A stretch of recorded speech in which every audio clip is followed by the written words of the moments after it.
Assalamualaikum Pak RW. Waalaikumsalam warahmatullahi Damang. wabarakatuh. Alhamdulillah sehat Pak Ji. Pertama saya mau tanya, kok terkenalnya Agus Kerung itu gimana ceritanya? Jadi awal mulanya gini, saya kan dulu hobinya bola Pak.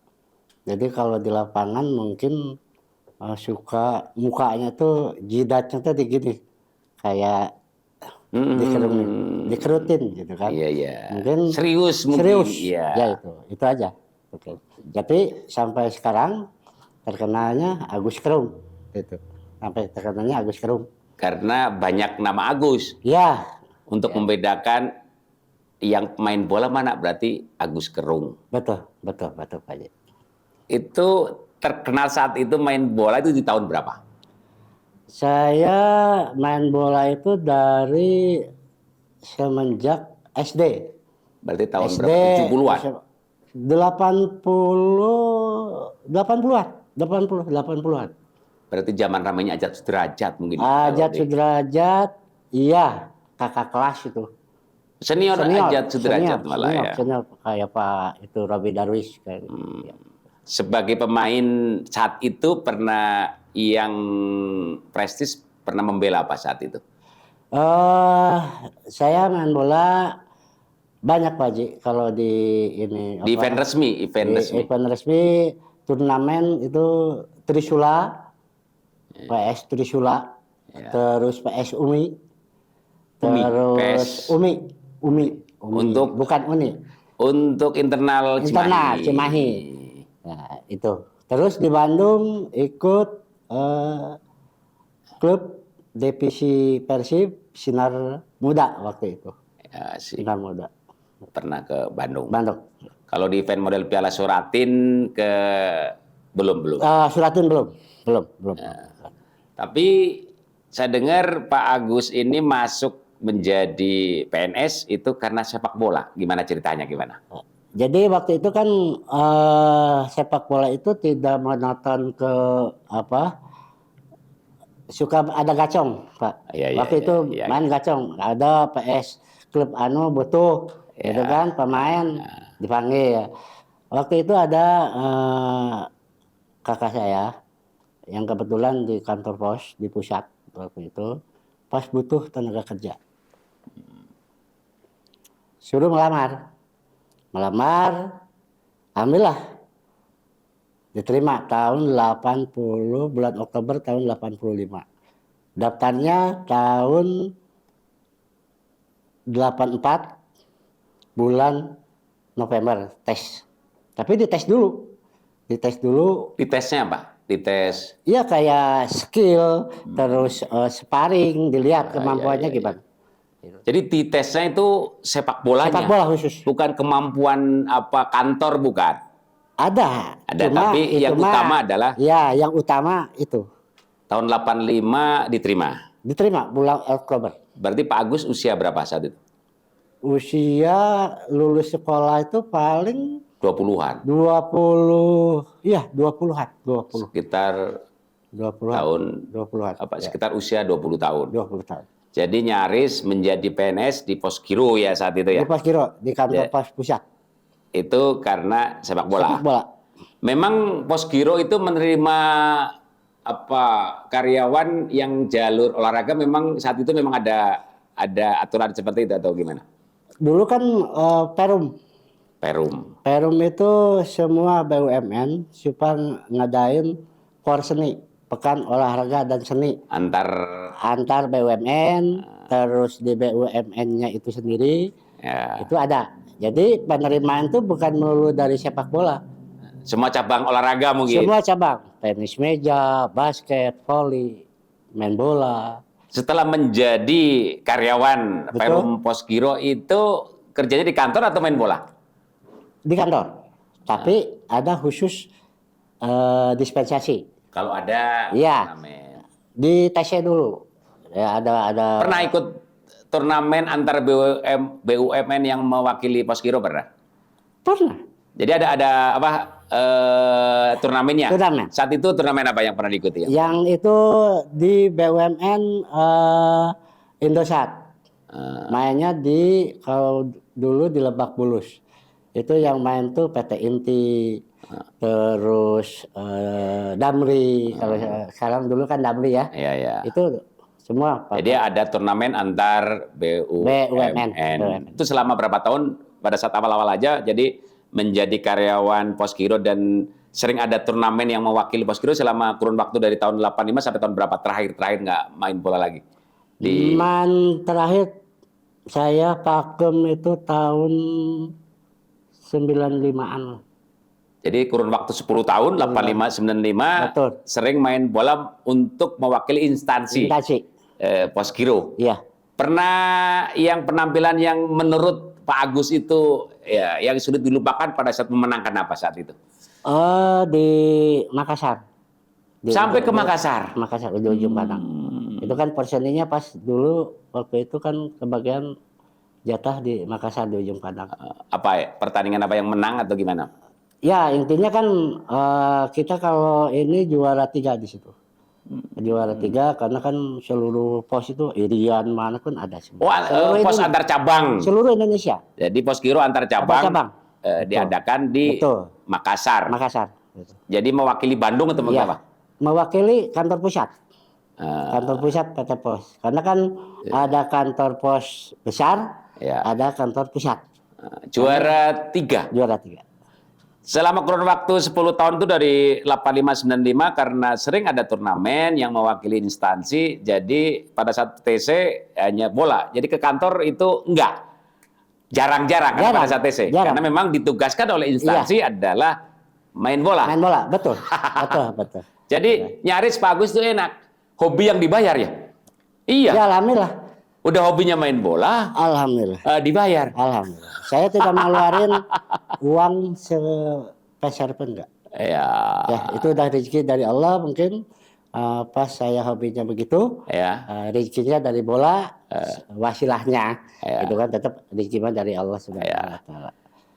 Bulanan gaji dapat kalau itu kan sebagai pegawai BUMN ya. Betul. Kalau menang itu ada bonus nggak? Jelas Pak. Gaji dapat. Enaknya gini. Jadi setiap ada event itu kalau sepatu, seragam ditanggung. Sepatunya kan bukan sepatu, ya sepatunya bagus-bagus. Yang kualitas. Ya dikasih sama instansi ya, karena mewakili instansi. Betul. Berarti intinya gini Pak Agus, kita kan diskusi tentang ini untuk ya mengangkat moral anak-anak muda. Karena Pak Agus sebagai ketua RW ya. Betul. Jadi agar anak-anak muda kita di lingkungan RW 13 ini bahwa untuk hidup bisa survive itu kan bukan dari pendidikan formal saja, dari segala lini kalau kita berkualitas kan bisa survive. Contohnya Pak Agus dari sepak bola bisa mempermudah untuk cari kerja yaitu menjadi PNS atau pegawai BUMN, Poskiro gitu kan. Dan saat ini di lingkungan RW 13 apa nih yang olahraga yang lagi ini? Olahraga ya di 13 kebetulan kan di Pak Haji ada klub. Itu kan di Ebo Jaya itu kan ada klub. Jadi sekolah sepak bola. Itu ada warga yang masuk ke dari ini. Taekwondo. Ini saya juga mohon ke Pak Agus agar mendorong warga yang latihan taekwondo serius. Biar kan gini, bisa Pak Agus kan gini, nyombong lah. Nih saya dari olahraga bisa untuk hidup. Jadi bisa menginspirasi, memotivasi orang tuanya. Kalau anak kan belum paham karena usia SMP, SD kadang belum nalarnya belum ada. Jadi mungkin bisa kepada para orang tuanya kalau berprestasi di bidang olahraga nanti untuk sekolah ke jenjang selanjutnya untuk kerja kalau berprestasi itu kan jalur prestasi ada. Mungkin tolong bisa seperti itu Pak RW. Kepada warga RW 13 khususnya umumnya ke warga kelurahan utama. Jadi masalah hobi itu harus benar-benar ditekuni. Contoh di taekwondo, karena taekwondo sudah banyak kemajuan.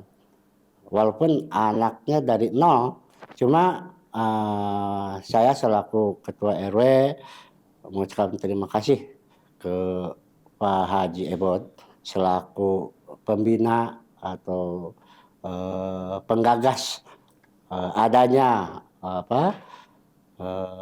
olahraga taekwondo. Mohon kepada anak-anak, terutama kepada ibu-ibu, orang tuanya, supaya anak ini didorong dengan sepenuhnya. Jangan dipatahin semangatnya. Karena alhamdulillah yang dirasakan sama saya pribadi, saya bisa masuk waktu itu bekerja dari olahraga.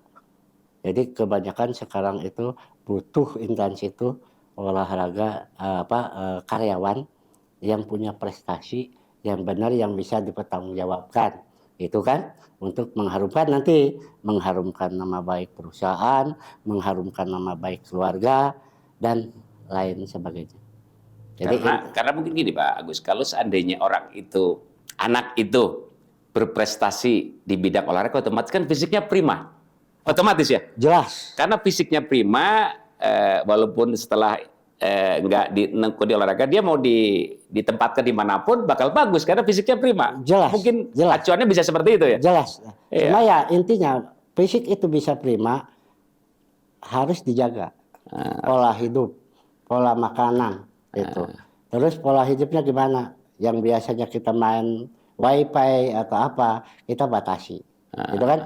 Karena anak-anak kecil itu kan kebanyakan sekarang ke wifi, gitu kan? Ya batasi. Kalau nggak diarahkan oleh orang tua kan seenaknya. Lepas. Makanya sayang lah. Ya, makanya kita yang diedukasi itu orang tuanya. Betul. Iya, orang tuanya karena kalau seusia SD SMP dia punya bakat olahraga, kalau nggak didukung orang tua juga sulit ya. Sangat sulit sekali. Ya, jadi harus ada dukungan. Karena anak itu kan masih labil. Masih labil. Pola kita harus support dari cara mau berangkat, banyak itu, gitu kan? Contoh, dia malas, dia bujuk, gimana? Nanti kalau udah jadi begini, kita bisa enak hidup, gitu. Tapi sebelum itu terjadi, sebelum itu terlaksana, banyak dulu pengorbanan. Yang waktu lah ya. Waktu. Iya. Ya. Karena kalau di dunia olahraga ini khususnya untuk ini kalau taekwondo kan perorangan, kalau tadi sepak bola kan tim bergu. Betul. Kalau taekwondo kan perorangan. Kalau nggak salah untuk bisa membela setingkat kota saja, Cimahi. Contoh, betul. Itu kan ada Porpov ya. Betul. Itu juga kalau dapat medali bonusnya lumayan. Ada. Dan bisa juga kalau bagus bisa mewakili provinsi. Betul. Prestasi lagi mewakili negara, bisa ikut Asian Games, SEA Games, betul. Apalagi Olimpiade. Dan kalau dapat emas mewakili negara itu bonusnya miliaran. Iya. Malahan udah pada kaya. Iya. Pada kaya.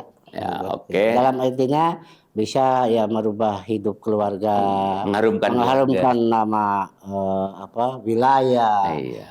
Terus bisa kalau ke tingkat nasional kan bukan wilayah aja. Akan terbawa ya. RW 13 utama kan akan terbawa. Negara yang di Indonesia itu. Iya. Keluarnya kan semuanya Indonesia. Terangkat ya. Terangkat, betul Pak Haji.